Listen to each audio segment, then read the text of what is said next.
இந்த ஊருல இவர்தான் நல்ல மனுஷன். இவரை எப்படியாவது இன்னைக்கு வழி கெடுக்கணுமே. இதோ வந்துட்டேன்.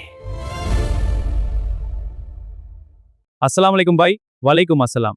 உங்க அண்ணனுடைய மகனுக்கு ஒரு பெரிய கம்பெனில வேலை கிடைச்சிருக்கு. அதை பத்தி உங்ககிட்ட சொன்னாங்களா? இல்ல, சொல்ல. என்ன வேலை அது? ஆனாலும் அவங்க இப்படி பண்ண கூடாது. நீங்க அவங்களுக்கு எவ்வளவு உதவி செஞ்சிருக்கீங்க. ஆமா, என் அண்ணன் மகனுடைய படிப்பு செலவு கூட நான் தான் செய்தேன்.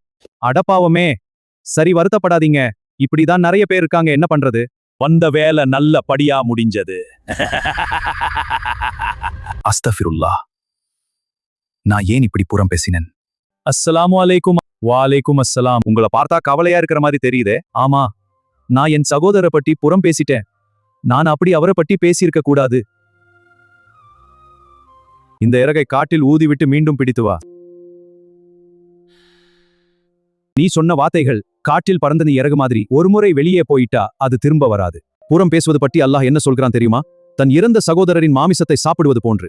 ஆனா நான் அவர் செய்ததை தான் சொன்னேன். ஆமா, அவர் அந்த தவறை செஞ்சிருந்தாலும் அவர் இல்லாத போது அதை பற்றி பேசினா அது புறம். அவர் செய்யாததை பேசினா அது அவதூறு. அதனால் அல்லாஹ்விடம் மன்னிப்பு கேள். நீ யாரை பற்றி பேசினாயோ அவரிடம் மன்னிப்பு கேள். மீண்டும் இந்த பாவத்துக்கு திரும்பாதே. யா அல்லாஹ், நான் பெரிய தவறு பண்ணிட்டேன், என்ன மன்னிச்சிடு.